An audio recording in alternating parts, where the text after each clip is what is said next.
You all are so sweet. I'm so grateful for your support. I'm so glad that you guys are I'm so glad that you guys came through on that one post. I haven't had a chance to respond to comments yet, but I just wanted to do this. So I want to let you know that, sometimes you just never know how much help you're giving, because maybe that person is helping someone too, and maybe you're building them up.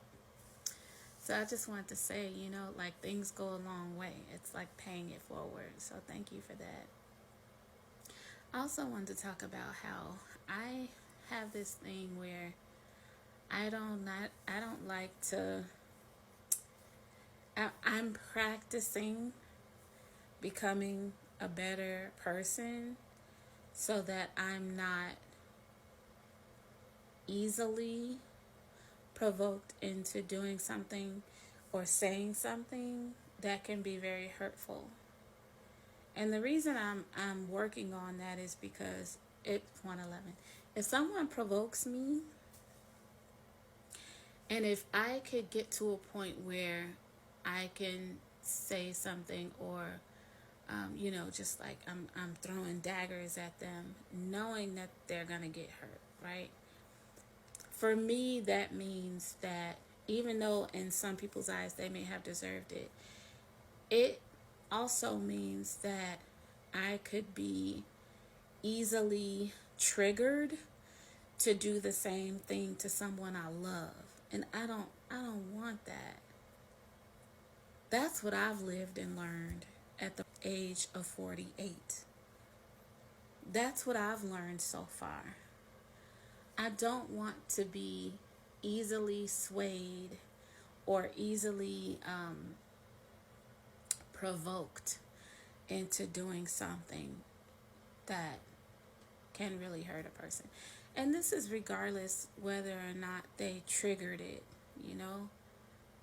Because I just don't want to do that. And I don't think a lot of people realize. Oh, let me pause this.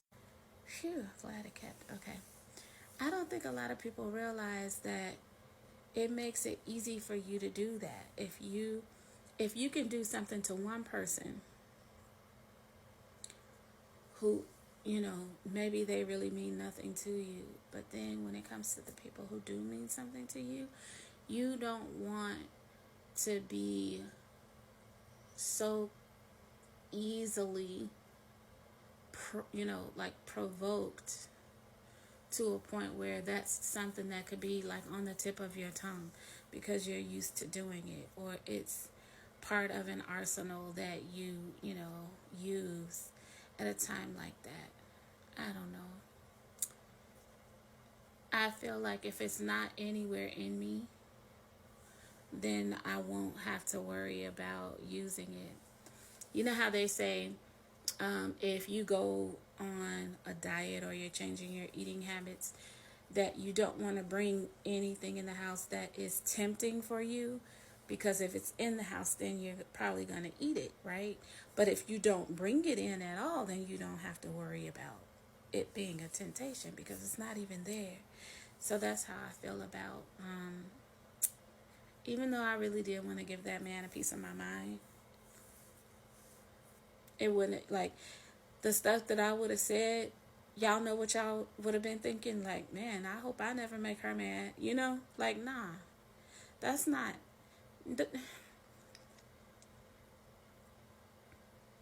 Have you ever been in a relationship where someone said something to you and you're taking notes, you're taking mental notes, because you know that what they said is like, ooh, they might say something like that about me if they ever get mad at me, or they might do something like that to me if they ever get mad at me, right? And you don't even want to know that that's a possibility, not because they're hiding it from you, but because it's not a possibility.